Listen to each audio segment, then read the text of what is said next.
So have you ever had an orgasm is the name of the book. And I'm sure, as you all can imagine, there's so many different reactions to the title of this book, Have You Ever Had an Orgasm? A Woman's Guide to Everyday Bliss. So some of the reactions, of course, are blank stares. Some of them are, what made you write a book like that? What's that about, you know? And other reactions are, you know what, that's really, really needed. We need a book like that. Other reactions are, you know what, I don't think I've ever had an orgasm at all. Both men and women say it. No, I don't think I've ever experienced that energy. So that's why I wanted to write the book, because that's why I gave the book the title, because I wanted to spark some much needed conversation about this still so taboo subject. I mean, our society is hypersexual. We see sex everywhere. We're bombarded with images and all that every day. We can't look up without seeing sex. But what this is doing is making sex the most sacred energy and power we have, that it's making it perverse. And it's desensitizing you, and it's also depleting your energy. So I have my own theory about why we're seeing sex like this. It's everywhere. And I think if you take people away from their true power, their tools, what they have to offer, with them knowing their power and tools, you have people that will look outside of themselves for power. And if you have more people looking outside of themselves for power, they're lacking confidence. And you have a perfectly robotic society that's easy to control and manipulate. So there definitely needs to be more conversation about this subject. Everybody's so timid when you talk about sex, so I want to change that in a way. So I wrote the actual book because, not to mention the overwhelming statistics of over half of American women being non-orgasmic, never experiencing an orgasm. In my coaching practice, many women were coming to me, and they had so many obstructions, right? And men were coming to me concerned about their women with these obstructions and wanted to know how to please them better. So the women were coming to me, and they weren't enjoying their sexual experiences. They weren't fulfilled. And because they weren't fulfilled in their sexual experiences, they weren't fulfilled in their life. And because they weren't fulfilled in their life, they weren't having fulfilling sexual experiences. It's all connected. Our emotions, our body, our mind, all connected. If one is suffering, the other will as well. So I couldn't coach everyone, right? So I knew writing a book would get the healing and the message out on a much larger scale to many people at once. So with a little pushing of some good friends of mine, I started writing the book, and it came into fruition, and it's helping many around the world as we speak. And I'm so grateful for that. So, have you ever had an orgasm? When you look at it, it just looks like it's going to be a book about sex and orgasm and all that, but it actually goes much deeper than that. I like to use "have you ever had an orgasm" as a euphemism. Are you enjoying your life? Are you enjoying a happy, blissful, joyful life? That's what the book is really asking. So it's not a book just about positions and how to perform fellatio and all that stuff. That's in there because technique is very important, right? Technique is important, so that's in there. But it's also a book that goes into holistic well-being and fulfillment, mentally, spiritually, physically, sexually, of course. So the question is, why aren't people fulfilled? And I say people because it's a general, overall consistency of people, men and women, not being fulfilled. There's a general sense of, there has to be something more out of life. There has to be something more than this. And I know it gets better. This is just overrated, right? How many of you feel that way sometimes? Like, you know what? It has to get better than this. There has to be something more, right? So overall, there's a collective sense of unfulfillment, especially in sex. And the reason for this is we have not been taught what sex really is. We have been taught sex on from a one-dimensional perspective only. We've been taught that sex is for genital gratification. We've been taught that sex is for procreation only. We've been taught that sex is bad. We've been taught only have sex if you're married, it's forbidden. There's so much fear around the act itself. Russell and I, we were just at an event, and we were talking to each other how much fear there is. Women are scared to interact with the man sexually. Men are scared as well.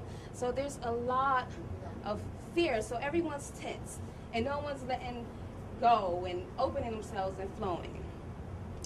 So we haven't been taught. I'm having trouble with this microphone. I hope you all can hear me out there. I'm expressive. I like to use my hands, so I'm having a little trouble with that. But the collective sense of unfulfillment. We've never been taught that sex can heal our complete body, our minds. Who's been taught that? Who was taught that when they were little? You were taught that sex can... Great. I know I was never taught that. Who's been taught that using your sexual energy, you can manifest anything that you want in your life? Yes, good.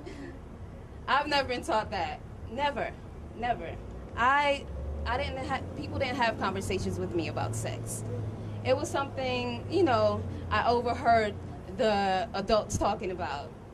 And their stuff was all messed up now. Now that I know what sex really is, their stuff was messed up too, so I shouldn't have been eavesdropping on what they had to say. But let me just back up a little bit. Sexual energy. What exactly is sexual energy? Sexual energy, love and sexual energy are the most powerful forces that we have access to as human beings to create the lives we desire, to heal our minds, to heal our bodies. Sexual energy is our life force energy. It's our creative force energy. So what is life force, creative force energy?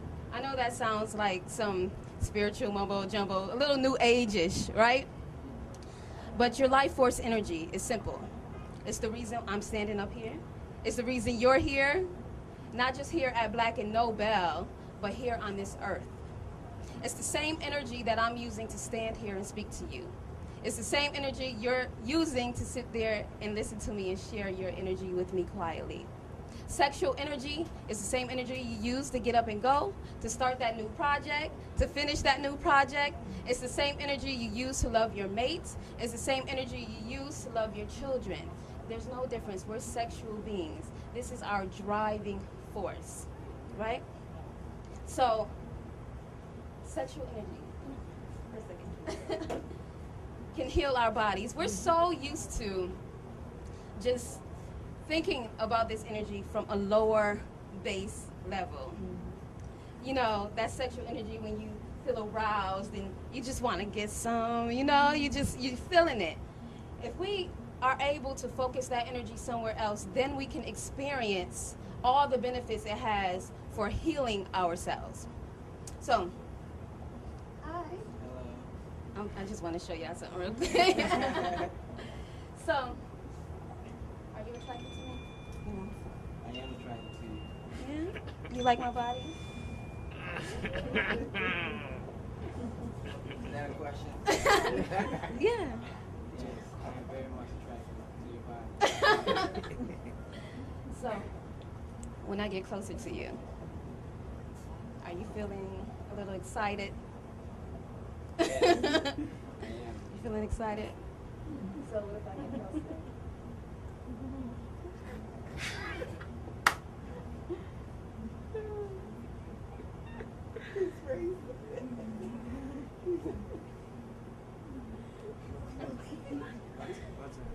Yes, Guess what I just feel happened it. to him?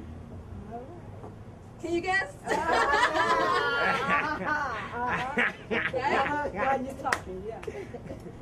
So, not only that happened to him, right? He got aroused, yes, by all this energy. Women, we're powerful, right? Yes. But that not only happened, it wasn't just base, but you know what's happening to him right now as he's aroused? His immune system is being strengthened. Yes. He's gaining brain power. He's gaining analytical and problem solving skills. Because he got to figure out how he's going to get this, right? Right? You can sit down.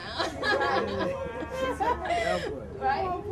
So, our sexual energy is so much more. We walk around thinking of only the base level, you know? So next time you see that fine man and you're like, he can get it. You know, try to move that energy up and see where you go. You know, if you're feeling a little ill or something, get aroused and see where it takes you, and imagine that energy just moving throughout your body. The next time you see that woman and you're like, damn, there's something more. Know that there's something more happening. And if you pay attention to that, you will reap the benefits from it. All right? Yes. Yes. So our sexual energy. Our sexual energy. Right. So, of course, you want to feel better, you do better. You want to be better, you do better. If you want to live like gods, you talk, walk, eat, sleep, and harness your sexual energy like gods, right? So, sexual energy, the most powerful force that we have to manifest, to attract the things that we desire in life. Who's heard of the law of attraction? The secret. So what are the basic tenets of the law of attraction? Who can tell me the basic tenets of the law of attraction?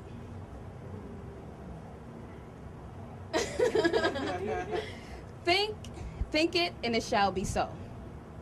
You create your own life. You attract the things to your life by simply thinking it, visualizing it. So your sexual energy, your thoughts are things. Yes, yes. So sex, orgasm, love expedites this process because the energies are so pure and so raw.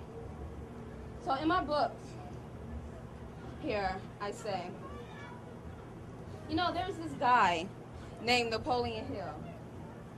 He was like one of those get-rich gurus. He wrote a book, Think and Grow Rich. He was talking about this sexual energy all the way in the 1800s. So it's not just something, you know, us new age people are coming up with now, but it's very powerful. I manifested the money to publish my book using the energy, sexual energy manifesting. I manifested my business. I manifested a wonderful relationship. All of these things is real, and I'm manifesting so much more, millions and, you know, all that good stuff. But in my book here, I say, at the high point of orgasm, when the sexual energy is at its highest, we can accomplish or attract great things to us. The power of positive thought at this point works faster and is more powerful. Sexual energy is creative energy, and at this very critical point, it can be a very powerful tool to bring to you what you desire. Black and Noble is an environment here at Black and Noble Bookstore on Broad and Erie, 1411 West Erie Avenue. And we're here today to learn about ourselves, to learn to love ourselves, to share energy and experience, and also learn how to grow professionally and personally. My name is Russell Hicks, CEO of Ebony Sons Enterprises, LLC. I am the host of Black and Noble University, where every month we set this environment for people, entrepreneurs, social entrepreneurs, to learn, to get access to resources and tools for personal and professional development. So today, we have a very special feature. We have a book that we feature every month at Black and Nobel University. Check us out at blackandnobel.com. You'll see the upcoming events. But today our feature book is How to Have an Orgasm by author Jamilla Manigault. So we're going to really learn more about the book, learn about Jamilla. She's going to share all you need to know about her book and about how to engage. We have a book club that we're establishing here with Black and Nobel University. We encourage you and implore you to engage online and on-site every month here at Black and Noble Bookstore on Broad and Erie. My company, Ebony Sons Enterprises, we help young, aspiring entrepreneurs develop financial literacy and access to entrepreneurship. So we engage through workshops, trainings at schools and nonprofit organizations to help young people get an alternative to crime and drugs through social entrepreneurship, leadership, and community organizing. We have a group called Flash, Future Leaders Advancing Self-Help, which also sell products here at Black and Noble Bookstore through our system, Flash Mob, which is Future Leaders Advancing Self-Help via mind over body. We encourage you to go to Facebook, facebook.com/Future Leaders Advancing Self-Help to learn more about what the young people are doing and setting an example about youth entrepreneurship and turning the positive image of young people and the brand that they have into a positive, productive image. You rarely hear good news about young people or good black men and women doing great things in urban communities. Where you can go on Facebook, check us out at Future Leaders Advancing Self-Help, also Black and Noble University. We want to engage you, educate you, and really inspire you to become you, the best you can. Myself, I'm from Chicago, born and raised on the west side of Chicago, similar to people like Kanye West. We have Oprah Studios on the west side and home of President Obama. So similar to what the president set example, we want to empower young people with that same belief that they can do anything possible. Every young man, every young woman has a gift, a talent that they can develop into becoming great leaders in their communities. And so we encourage you to do just that in your own community. And those type of encouragements and tools you'll receive here at Black and Noble University on a monthly basis. Also, online, you have a chance every day through ebonysons.com to engage in social media and to sell products and services that young people produce.